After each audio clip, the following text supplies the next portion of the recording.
Shalom, selamat pagi teman-teman Pelkat PT. Hari ini kita akan melaksanakan ibadah daring atau online. Sebelum ibadah ini kita mulai, mari kita berdoa terlebih dahulu. Tuhan Allah Bapa kami yang Maha Baik, sebentar lagi kami akan memulai ibadah kami pada minggu pagi hari ini. Berkati ibadah kami dari awal pertengahan hingga pada akhirnya nanti. Kami telah berdoa dan ucap syukur dalam nama Tuhan Yesus Kristus. Kami telah berdoa. Amin. Sebelum kita memulai ibadah pada pagi hari ini, marilah kita menyanyi dalam Kidung Jemaat 2 bait 1 dan 2.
Teman-teman, kita saat ini akan memasuki pelayanan firman. Pelayanan firman akan dibawakan oleh Ibu Monica. Mari kita siapkan Alkitab kita untuk mendengarkan firman Tuhan. Selamat hari Minggu anak-anak. Sebelum kita membaca firman Tuhan, mari kita bersatu dalam doa. Mari kita berdoa. Tuhan Yesus, terima kasih karena Engkau masih memberi kami kesempatan untuk dapat berkumpul walaupun kami berkumpul di rumah masing-masing. Melalui rekaman video ini kami akan mendengarkan sedikit dari firman-Mu. Buka hati pikiran kami ya Bapa, sehingga apa yang kami dengar nanti dapat kami laksanakan dalam kehidupan kami sehari-hari. Dalam nama Tuhan Yesus kami berdoa dan mengucap syukur. Amin. Bacaan kita pada hari ini diambil dari Keluaran 21 ayat 1 sampai ke 6. Ibu akan bacakan perikopnya tentang hak budak Ibrani. Inilah peraturan-peraturan yang harus kau bawa ke depan mereka. Apabila engkau membeli seorang budak Ibrani, maka haruslah ia bekerja padamu 6 tahun lamanya. Tetapi pada tahun yang ketujuh ia diizinkan keluar sebagai orang merdeka dengan tidak membayar tebusan apa-apa. Jika ia datang seorang diri saja, maka ia keluar pun seorang diri. Jika ia mempunyai istri, maka istrinya itu diizinkan keluar bersama-sama dengan dia. Jika tuannya memberikan kepadanya seorang istri dan perempuan itu melahirkan anak-anak laki-laki atau perempuan, maka perempuan itu dengan anak-anaknya tetap menjadi kepunyaan tuannya, dan budak laki-laki itu harus keluar seorang diri. Tetapi jika budak itu dengan sungguh-sungguh berkata, aku cinta kepada tuanku, kepada istriku dan kepada anak-anakku, aku tidak mau keluar sebagai orang merdeka, maka haruslah tuannya itu membawanya menghadap Allah, lalu membawanya ke pintu atau ke tiang pintu, dan tuannya itu menusuk telinganya dengan penusuk, dan budak itu bekerja pada tuannya untuk seumur hidup. Demikianlah pembacaan firman Tuhan pada hari ini. Terpujilah Tuhan Yesus Kristus. Haleluya. Anak-anakku, pada hari ini kita akan bercerita tentang anugerah kebebasan untuk bekerja sama. Tadi kita baca di situ tentang hak budak Ibrani. Apa itu arti kata budak? Dalam bahasa Ibrani, budak itu disebut dengan doulos. Dalam Kamus Besar Bahasa Indonesia, budak itu artinya hamba atau abdi yang bekerja kepada orang lain tanpa mendapatkan upah. Itu dia budak. Bagaimana terjadinya budak atau apa yang melatar belakangi dia menjadi seorang budak? Ada beberapa hal yang menyebabkan seseorang itu menjadi budak. Contohnya, karena dia punya hutang, tidak bisa melunasi hutangnya, dia menjadi budak. Yang kedua, dia kalah perang, sehingga dia menjadi budak dari yang memenangkan peperangan. Yang ketiga, bisa juga karena keturunan. Nenek moyangnya, mama bapaknya seorang budak, dan dia harus menjadi budak. Itu yang disebut dengan karena keturunan dia menjadi budak. Zaman dahulu, budak itu dianggap sebagai barang. Padahal kita tahu budak itu manusia, tapi dia dianggap sebagai barang. Dulu sebelum kita merdeka, kita dijajah. Berarti nenek moyang kita dulu diperbudak oleh bangsa-bangsa penjajah.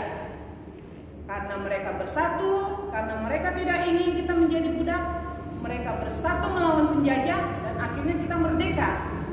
Sehingga pada saat ini tidak ada lagi kita dapati perbudakan. Nah, Ibu mau kupas sedikit di ayat 2. Ayat 2 itu berisikan peraturan bahwa budak akan mendapatkan kebebasan pada tahun yang ke-7.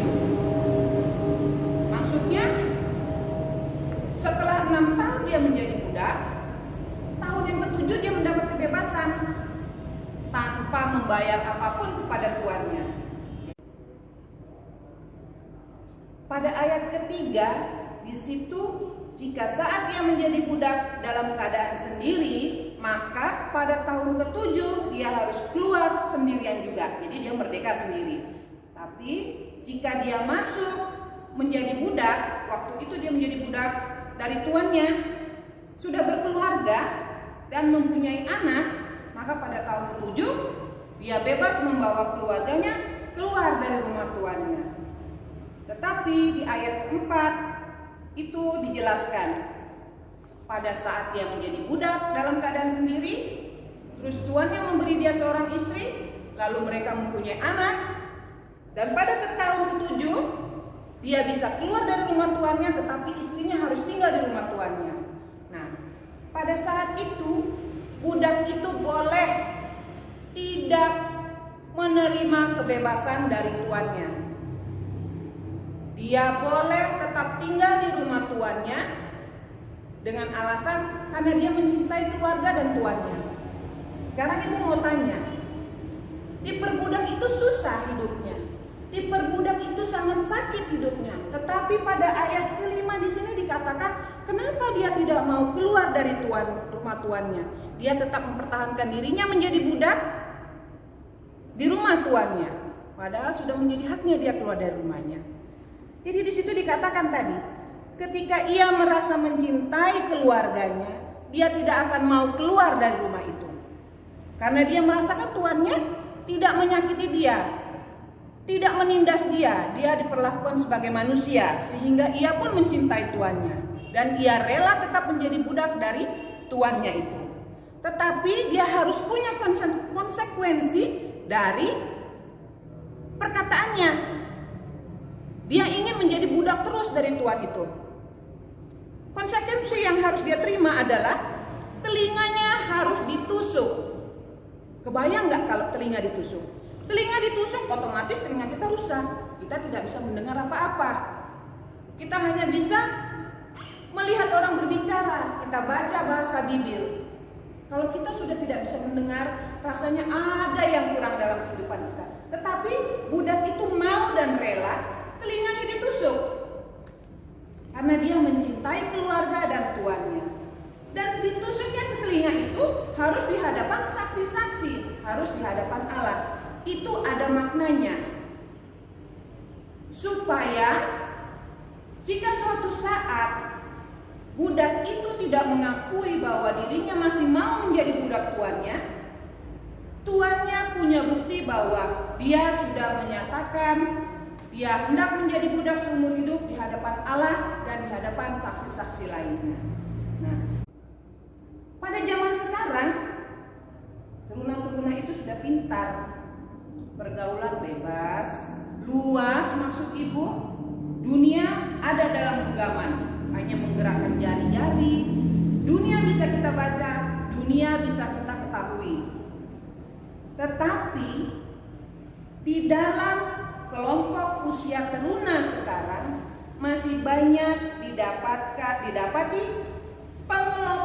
pengelompokan dalam pertemanan. Padahal kita sudah merdeka, 75 tahun kita merdeka. Tidak ada lagi yang namanya perbudakan. Dan biasanya kelompok-kelompok teruna itu secara sadar mengintimidasi teman-temannya yang ada di luar kelompok mereka. Contohnya nih, ada kelompok A, isinya anak-anak elit, atau kelompok C yang isinya anak-anak pintar, atau kelompok E yang isinya anak-anak gaul. Nah, kelompok-kelompok itu selalu memandang rendah orang di luar dari kelompoknya. Padahal sudah dikatakan dalam Alkitab bahwa budak saja diberikan kebebasan. Karena kita manusia itu adalah ciptaan Tuhan, tidak ada perbedaan antara satu dengan yang lainnya. Perlu diingat anak-anak, dahulu kala kita adalah hamba Allah. Hamba itu ya seperti budak.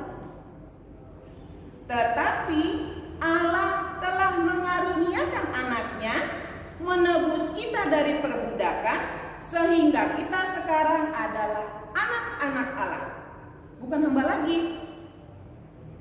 Jadi kita tidak boleh memperlakukan teman kita seperti budak.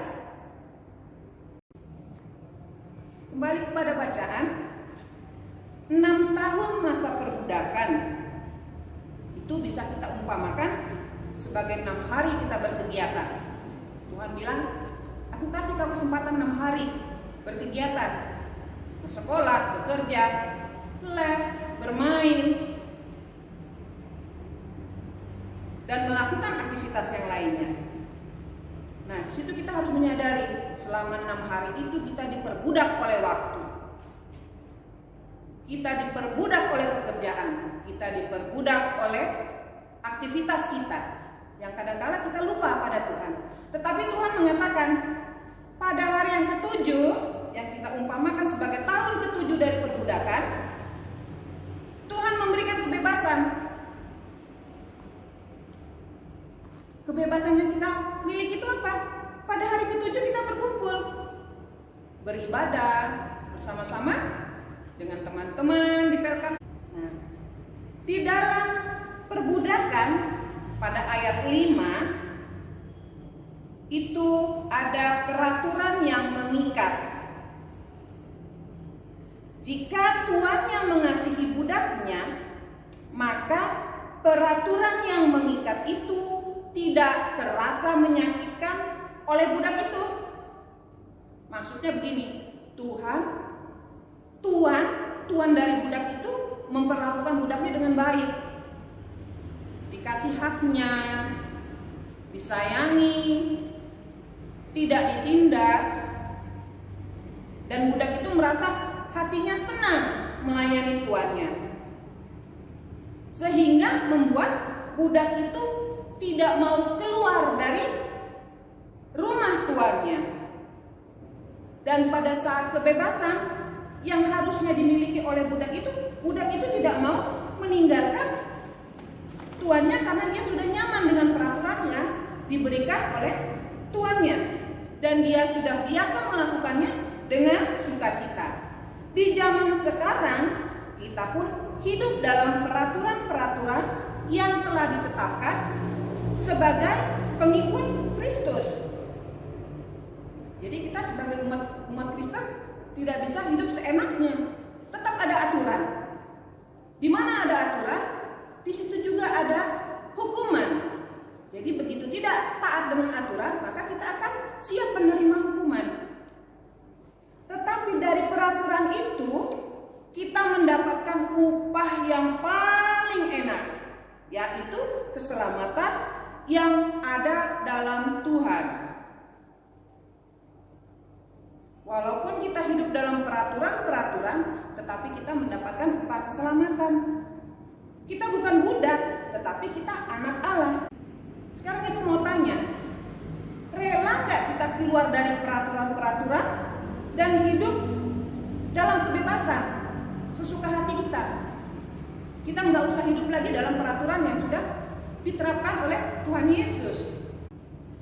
Karena peraturan yang telah diberikan oleh Tuhan itu bukan untuk menyiksa kita, tapi justru membuat kita hidup dalam keindahan, kenyamanan, ketentraman. Tuhan tidak pernah berjanji bahwa hidup kita lurus-lurus, nyaman-nyaman tanpa ada bantingan dari kiri, bantingan dari kanan, hujatan dari kiri atau hujatan dari kanan. Ketika kita teguh melewati itu, Tuhan telah menyediakan sesuatu yang indah bagi kita. Oleh sebab itu, teruna diharapkan mulai saat ini dapat memperlakukan sesamanya dengan rasa hormat dan saling menyayangi. Ibu harap dari bacaan kita hari ini, teruna bisa mulai memperbaiki sikap yang mungkin dulu masih pilih-pilih teman karena teman itu cantik, aku mau berteman dengan dia. Karena teman itu gagah, aku mau berteman dengan dia. Atau masih suka membuli teman. Jangan lagi ya, karena kita sudah baca, kita bukan hamba lagi, tetapi kita adalah anak Allah. Kita sudah dimerdekakan, tidak ada satupun manusia yang masih dijajah. Ingat bahwa manusia itu adalah ciptaan Tuhan. Kita tidak berhak menyakiti, menghakimi, ataupun menindas teman kita sesama manusia. Sampai jumpa di ibadah kita minggu depan. Selamat hari Minggu. Untuk merespon firman yang baru kita baca tadi, kita bernyanyi dari Kidung Muda Mudi 90, dalam nama Yesus.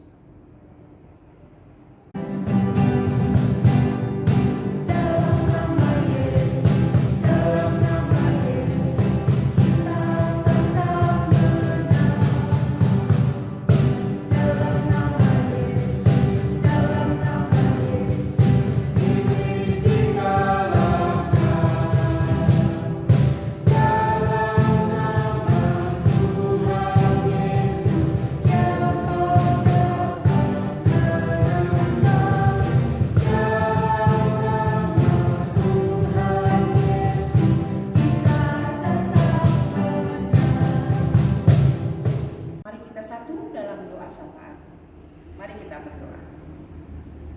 Tuhan Yesus, terima kasih.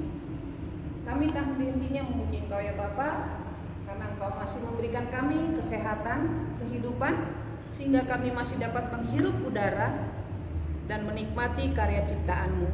Tuhan Yesus, pagi hari ini kami telah mendengarkan sedikit dari firman-Mu. Kiranya Engkau memateraikan firman-Mu itu dalam hati kami, sehingga kami dapat melaksanakannya dalam kehidupan kami sehari-hari. Tuhan Yesus, pada hari ini kami mau berdoa untuk keadaan kami, keadaan negara kami yang sedang dilanda oleh penyakit ya Bapak, sehingga kami tidak dapat melakukan aktivitas seperti biasanya di luar rumah. Kami terkurung di dalam rumah ya Bapak, dengan segala aktivitas kami. Tetapi kami tahu ya Bapak, bahwa itu akan segera berlalu karena karunia dari-Mu. Ajarkan kami selalu ya Bapak, untuk sabar di dalam rumah, tetap memuji dan memuliakan nama-Mu. Kami mau berdoa juga untuk teman-teman kami ya Bapak, yang dalam keadaan kelemahan tubuh. Kiranya Engkau mau menjamah dia, sehingga dia kembali pulih sedia kala. Kami juga mau berdoa ya Bapak, untuk teman-teman kami yang sedang merayakan ulang tahun.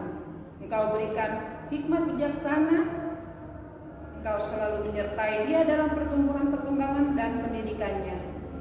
Kami juga mau berdoa untuk kami sekalian ya Bapak, anak-anak-Mu. Berikan kami hikmat kebijaksanaan, sehingga kami dapat selalu menjadi anak-anak-Mu yang baik, yang selalu seturut dengan perintah-Mu, dan kami dapat menjalankan apa yang Engkau inginkan dari diri kami.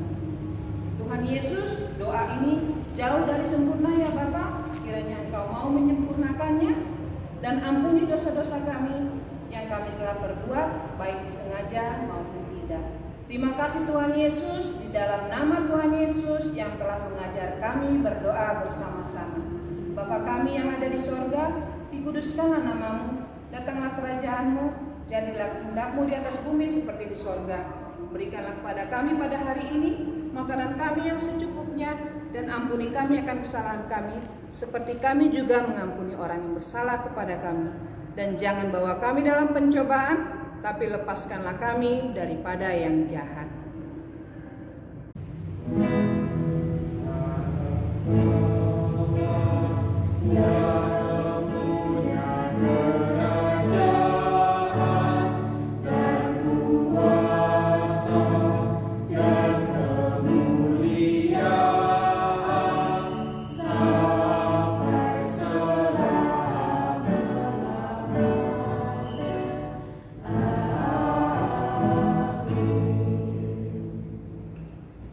Adik-adik, tiba saatnya kita akan memberikan persembahan. Persembahannya nanti dimasukkan ke amplop, lalu dikasih pada orang tua untuk diantarkan ke gereja. Sebelum persembahan kita mulai, akan kita iringi oleh Kidung Jemaat 292 bait 1 dan 2, lagunya Tabuh Gendang.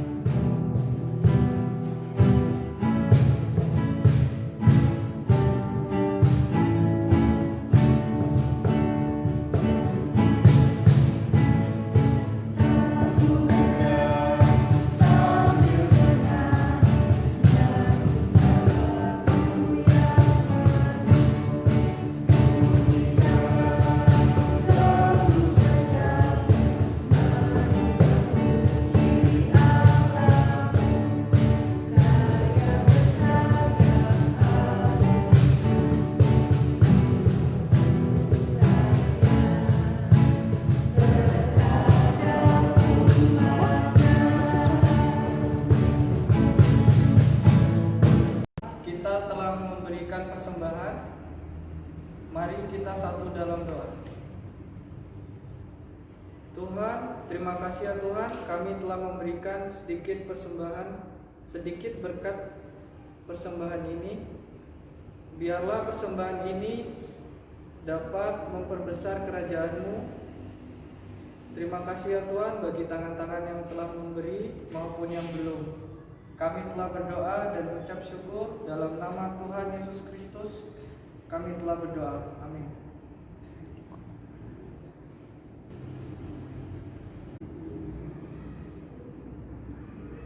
Terima kasih teman-teman. Tiba saatnya kita akan menutup ibadah pada hari Minggu pagi hari ini. Sebelum kita menutup ibadah Minggu pada pagi hari ini, marilah kita menyanyi Kidung Muda-Mudi 131.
ibadah kita hari ini telah selesai.